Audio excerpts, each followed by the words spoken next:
Olá, seja muito bem-vinda, muito bem-vindo ao Folha Entrevista e um feliz 2021 para todos. No vídeo desta semana vamos falar sobre planejamento financeiro e como pagar as principais contas do início do ano, principalmente relacionadas aí a IPTU e também IPVA. Vamos conversar com o economista Marcos Sambalducci, professor na Universidade Tecnológica Federal do Paraná, também consultor econômico da ACIL e frequente colaborador aqui do Grupo Folha, né? Professor, muito obrigado pela sua participação. Feliz ano novo para o senhor. Feliz ano novo para você também e para todos que nos ouvem. Bom, professor, planejamento financeiro é uma coisa que os economistas sempre dizem que é importante cada cidadão fazer, mas eu entendo que por conta de um ano bem difícil, né, de 2020, por conta da pandemia, crise financeira, o orçamento cada vez mais enxuto, essa questão de planejar o ano financeiramente seja mais importante ainda este ano, né?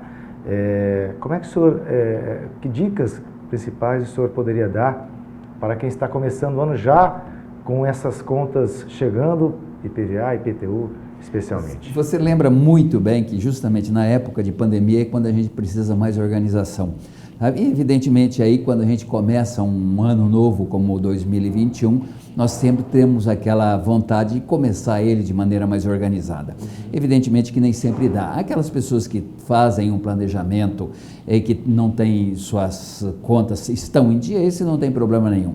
Depois nós temos aquelas pessoas que não têm dívida, mas gostariam de organizar a sua vida de uma maneira um pouco melhor. E tem aquelas pessoas que estão endividadas e têm uma dificuldade bastante grande de resolver esse problema.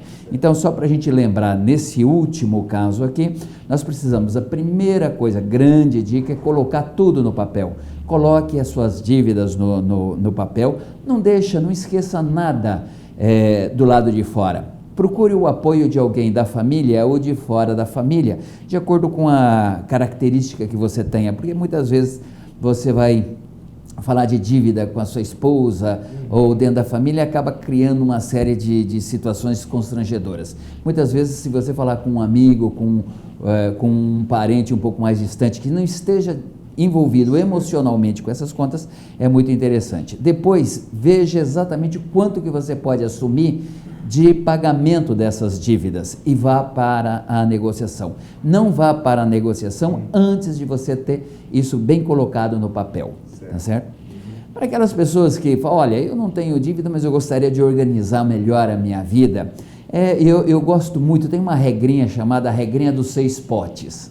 Ela é ótima, porque ela diz o seguinte, no pote maior, 55% de toda a sua renda, você vai colocar aquelas dívidas que fazem parte do seu cotidiano. É a prestação da casa, a prestação do carro, aquele cartão de crédito que você usa, tá certo?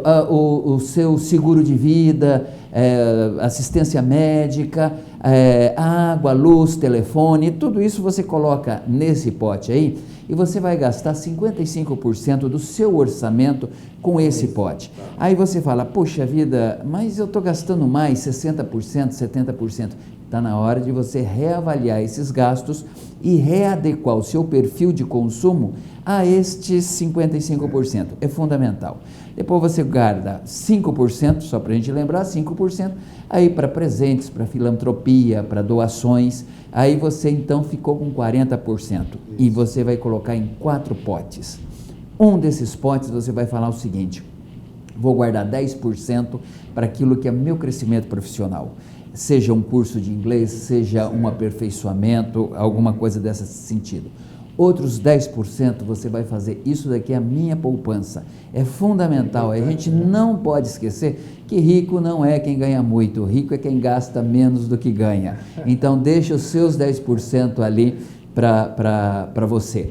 Você vai gastar outros 10% com coisas que facilitam a sua vida, seja uma bicicleta, seja um liquidificador, seja uma televisão nova, coisas para dentro de casa, uma reforma na casa, uma reforma na casa, tá certo? E os outros 10% para lazer. Então, aquilo que você vai fazer no final do ano. Então, observa o seguinte, claro que a gente não tem esses gastos todos os meses, então você vai abrir uma poupança com contas diferentes, onde você vai colocar este regramento. Se você conseguir ter essa disciplina financeira essa disciplina orçamentária, você deu um grande passo para ter um 2021 e um resto de vida muito mais tranquilo, muito mais sereno. Sem tanto sufoco, né? Agora o senhor usou uma expressão muito interessante, né? Rico é quem gasta menos do que arrecada. E acho que a grande dificuldade da maioria das pessoas, independente da sua renda, é essa, né, professor? Não tenha a menor dúvida, porque nós não fomos criados, nós não fomos acostumados a fazer uma poupança, a nos precaver. Então, principalmente a minha juventude aí, nós não tivemos essa consciência ou esse treinamento, nem por parte dos pais, nem por parte das escolas. Hoje está um pouco diferente. Então, nós temos que fazer um aprendizado, porque disciplina financeira, ela é fundamental para a sua vida, seja para a sua vida doméstica, seja para a sua vida empresarial. Se você não tiver essa disciplina, evidentemente você vai ter mais dificuldade. Agora, para as pessoas, e eu estou falando da maioria da população brasileira, né, que não tem assim uma reserva, não consegue fazer uma reserva mensal, que seja, enfim, mas que procura, que pretende se disciplinar a esse ponto de ter uma reserva financeira. O senhor ainda indica a caderneta de poupança, uma conta poupança, ainda seria o mais, apesar de ser tão rentável, né? Ainda é o primeiro caminho aí mais rápido, professor, ou não? Não, eu diria o seguinte, na pior das hipóteses, título público ainda é melhor e tem a liquidez quase tão imediata, quase de um dia para o outro, assim como você tem com a poupança, e você tem uma rentabilidade melhor do que a poupança, com os mesmos benefícios, as mesmas facilidades. Evidentemente que nós sabemos que muitas pessoas têm a caderneta de poupança, eles não colocam... entendem de outras aplicações, né? E o fato é que a gente usa a nossa conta poupança como se fosse uma conta corrente. Por quê? Porque ela traz alguns benefícios para a gente, né? E acabamos, embora não tenha cheque, hoje ninguém mais trabalha com cheque, mas com um cartão. Sim. E você ainda, com o advento do Pix, aí você está usando a sua conta com muita facilidade. Aí acontece que tem uma conta remunerada, né? Sim. Como se fosse uma conta corrente, mas não é. De qualquer forma, aplicações de mais longo prazo, aquele dinheiro que você sabe que você não vai mexer, compensa você aplicar em títulos públicos. Aprenda um pouquinho, é muito rápido, muito fácil, tão fácil quanto abrir uma caderneta de poupança, e logo que você se familiarize com os procedimentos, lá são procedimentos típicos para esse tipo de aplicação, mas depois você vai ver que é muito fácil, você faz tudo isso pela internet, sem necessitar nenhum outro tipo de documentação, e você vai começar a se familiarizar com outros tipos de investimento também, no momento que você consegue ter essa prática. Agora, eu não quero fazer isso, eu não tenho vontade de fazer isso, vou ter a caderneta de poupança, vai para a caderneta de poupança sim, qual é o problema? Abra 4 ou 5 cadernetas de poupança dentro desta lógica dos 6 potes e você vai ser muito feliz também. O que é importante é fazer essa administração. Não interessa, não se preocupe nesse primeiro momento se você vai ter rentabilidade, mais ou menos rentabilidade, mas sim que você vai ter a disciplina para ter esse comportamento. Criar esse comportamento é muito mais importante nesse momento. Agora, para quem está endividado, o senhor disse que é importante negociar essas dívidas.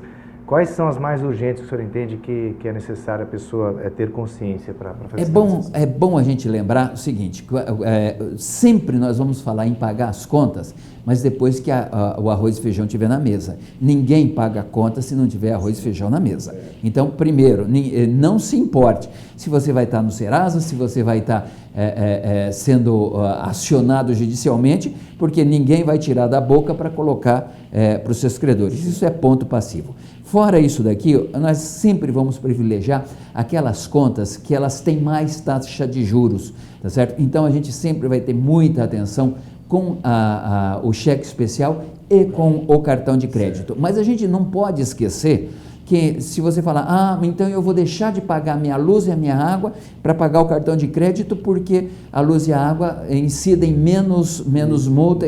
Cuidado, não é assim não.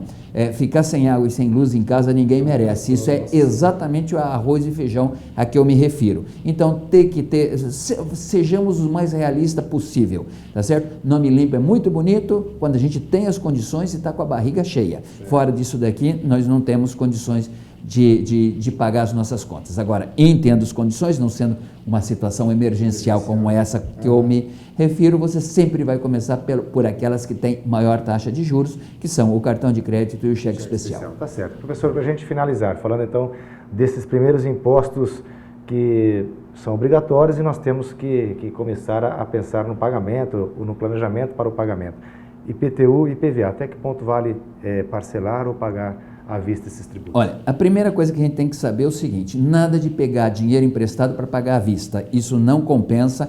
E nenhuma aplicação que eu vi, você vai conseguir ter juros mais baixos. Se você conseguir se empatar, não faz sentido você tomar esse dinheiro emprestado. Então essa não é a solução. Se você pensa o seguinte: eu tenho dinheiro, eu vou para uma aplicação que me renda mais do que os 3% de desconto do IPVA, ou até os 13% de desconto do IPTU, você vai ver que você não vai conseguir aplicações hoje que deem essa rentabilidade. Então, faça o pagamento desses impostos à vista. Olha, eu não tenho condições de pagá-los à vista. Ótimo, então faça o parcelamento deles do IPVA em 5 vezes e do IPTU, me parece que são 11 vezes. Aproveita este período, porque ainda é uma taxa de juros baixa diante daquilo que o mercado oferece para nós, consumidores finais. Tá certo, então ficam aí as principais dicas para quem está começando o ano já com a corda no pescoço, e a maioria das pessoas vive essa situação, infelizmente, né? Professor Marcos Salvalducci, mais uma vez, muito obrigado pela sua participação no Fórum Entrevista. É um prazer para mim. Se você gostou desse vídeo, curte e compartilhe no canal.